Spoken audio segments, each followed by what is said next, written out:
Hello folks, hope you're all doing well. It's a nice enough day here at the allotment today. It's a bit chilly, don't let the blue skies fool you. The temperatures are starting to drop down quite a bit. I've still got the shorts on, but I don't know how much longer that'll last. It's definitely, in the mornings and in the evenings into the night time, it's definitely getting colder, that's for sure. Anyway, things are looking a little bit tired, a little bit sad. You might be able to see behind me here. It's all a bit messy, and I think that's because it's the end of the summer now. We're coming into the autumn. It was so busy towards the end of the summer. I didn't get much of a chance to do jobs. There was so much watering to be done and things. So over the next few weeks, there's going to be a lot of tidying up done. It's just, I hate it when the allotment's like this, when it's messy and there's weeds growing in the paths and we need some new wood chips down, all that sort of stuff. And it just looks a bit sad and a bit sorry. But anyway, hopefully something good we're going to do today is we're going to harvest some carrots. And I'm just careful, I've got stuff dumped all over the floor over here. I'm going to be careful I don't trip on anything. But you might remember, those of you who followed the channel for a while, you might remember that I put some effort into trying to grow really long, nice straight carrots this year. So I guess it's a bit of a reveal to see whether that's worked or not. But what I'll do as well is I'll pop a little link up there to the video that I did of how I put the carrots in a good few months ago now, actually, and the varieties I've used and stuff like that. And I'll have a bit of a chat about that when I've got the tripod set up and we're pulling some of them out. And speaking of which, I think I might just do that now. So I'll get set up and I'll be back with you in just a jiffy, and we'll see if these carrots are any good or if they're a load of rubbish. Back with you in a jiffy there. So hopefully you can see me and the carrots all in one shot. I've tried to get the camera in just the right place, and I'm hiding all the weeds that are on the other side of the camera there. Like I say, it's that time of year when everything just needs a bit of a tidying. You might be able to see down here, if you can see it on the camera or not. It's a bit messy. We need some fabric put down and a bit of a path done and stuff like that. But this is the main thing here. This is the carrot bed. So it's a double height pallet collar bed, and all the soil in there, it's got sand mixed in with it. It's been through the milling machine and whatnot, and I'll put a link to the video on that. You can see that on there and not worry about it this time. But it's got the lid on it with the EnviroMesh as well to protect it from the carrot fly. So we'll see if that's done the trick or not. Let's just tip that back there. And certainly from the sort of green tops from the foliage, it's looking very good. But I guess we'll see whether they look any good or not when we pull one or two at the ground. And look in there, I can see there's different sizes. So let's just pick this one right at the front. It's random. Here we go. Right, let's put that. Oh, there we go. Look at that. What an absolute beauty. That looks brilliant. Oh, I'm so chuffed with that.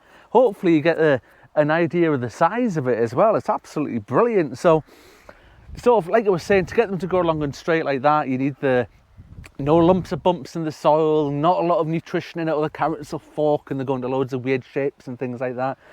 And we did this technique that we saw Monty Don do, where we sort of sprinkled the seeds all over the top of the bed instead of doing the old put it in a drill and thin them out and things like that. Because when you thin them out, when you disturb the green tops, that's what attracts the carrot fly. That sort of smell that it gives off, that really gets the carrot fly going. And let me just grab another one here. Oh, there we go. Like, speaking of which, one good one, one dodgy one. There you go. So we're 50-50 so far on the carrots. Let's pull another one and see how this one looks. There we go. That one looks absolutely brilliant as well. So I think on the whole, apart from the odd dodgy one, they are looking pretty good. And what I'm going to do, I'm only going to harvest about half a dozen or so, I think, today, because the best way to store your carrots, your parsnips, oh goodness, look at that one. Just to show you that it doesn't always go according to plan. Look at that little tiddler. The best way to store your carrots or your parsnips or anything like that is to leave them in the ground until they're ready. Until you want to use them, leave them in there. So these are massive. So I'm going to do a vegetarian moussaka tonight. So I'm going to get some aubergines out of the polytunnel. I've got some tomato sauce that I've made. Going to dig up some potatoes. I'm going to do some carrots, whatever. Chuck it all in, and that'll be absolutely magic. But the rest of them are just going to stay in the ground in this bed until I need them. If you do pick them, if you pick loads of them, and you don't think you're going to use them anytime soon, store them in a box of sand. So just get a load of sand, put it in a box, put the carrots in there, keep them at the light, somewhere cool, somewhere that isn't wet, somewhere that's going to get rained on, anything like that, and they will keep in a box of sand for absolutely ages. But the best thing you can do is just leave them in the ground for now. So, you know, there's probably another 40 carrots in this bed, and I'm just slowly going to pick them over the next few months and use them when I need them. I mean, the likelihood is when it gets really cold, the tops will die off, but the carrots under the ground are still going to survive. So, to be honest, if the majority of them turn out like that, I'm going to be absolutely chuffed to bits. And speaking of carrots, this variety here that we've grown this year, this is one called Sweet Candle. And Sweet Candle is one of the ones that a lot of people grow for doing at the vegetable shows. And speaking of which, if you want to go and see how to grow a perfect Sweet Candle carrot for a show, check out Terry King's channel. I'll pop a little link up there. You can go and have a look. He's just pulled his carrots and they look absolutely perfect. So go along and have a check out of them. I mean, these are just going to be for eating for me. I don't do any shows. I might think about doing it next year. Now that I can grow a straight carrot, I might think about doing it. But we'll see. We'll worry about that next year. Let's just pull another one. Look at that. Again, another one. Perfect. Great. So I'm going to pull another few of them, and I'm done. One other thing I think actually what I might do while I'm here, is just while I've got you, is I've got a bed over there that I've chucked some kohlrabi in, and I've done nothing with it. I chucked them in and they've just been left, and the tops of them look pretty sad, but I think the kohlrabi themselves look pretty good. So I'm going to pull one of them up and we'll see what they look like. So I'll be back with you in just a jiffy.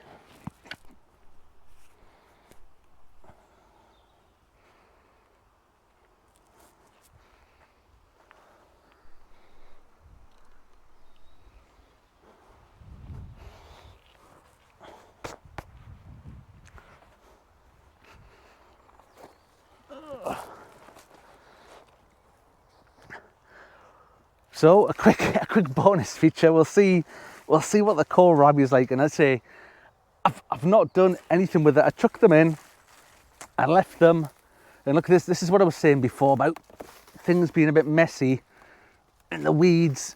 It just needs sorting out a bit because it's just a bit messy. And these, oh, look at these, look magic. Let's pull one of these up.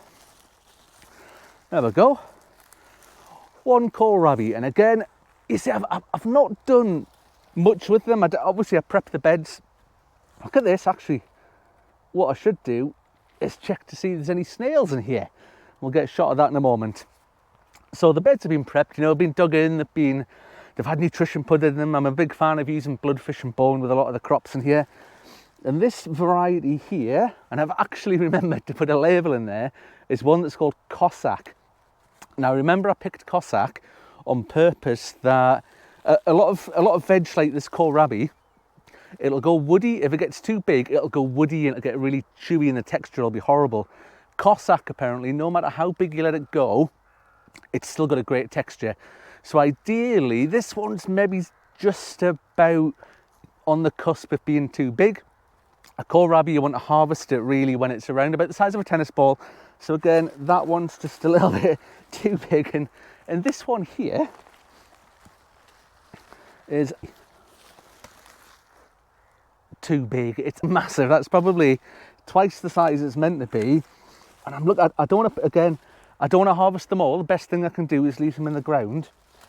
But there's one or two other ones over there that are getting a bit big as well. But we'll get them harvested another time. But that was just to show you a very quick look at the kohlrabi. And again, they've got the netting just loosely put over the top of it and pegged in, primarily to stop the butterflies from laying eggs on them and the caterpillars getting at them.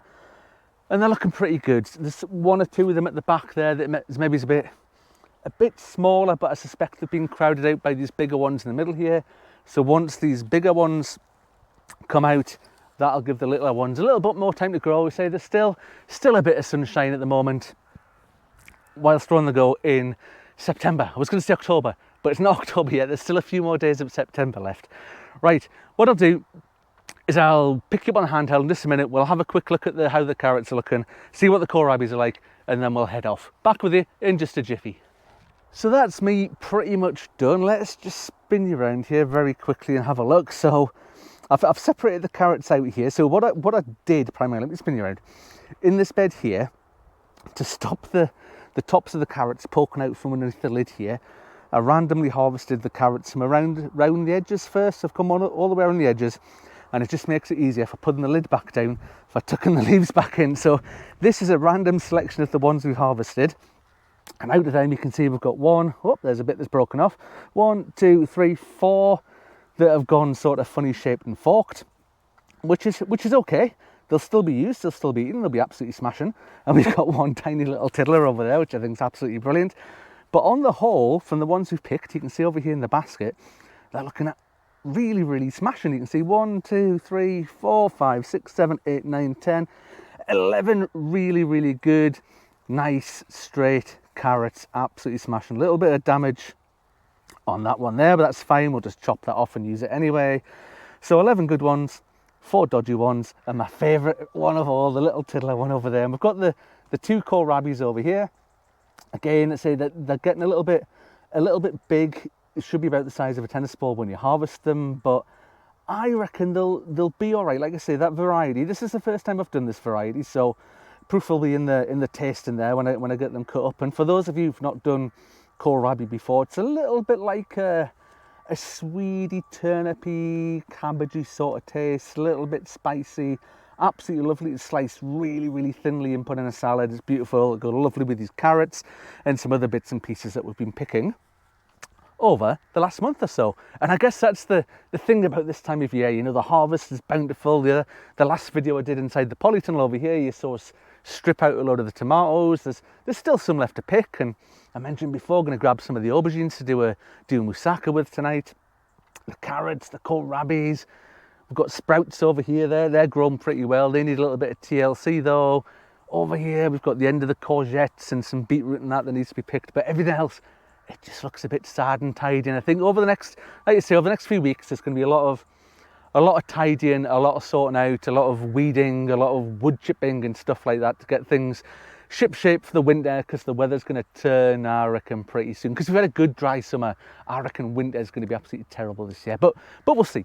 We'll see how that goes. But anyway, that is me done for today. If you'd like to see what we get up to here, more straight carrots or funny kohlrabis, anything like that, please think about subscribing. It's absolutely free. All you have to do is click the little button down below. Please give us a thumbs up if you like this video. Leave any comments down below. I love seeing people's comments and all that sort of stuff. Anyway, thank you very much for watching, folks, and we'll see you on the next one. Bye for now.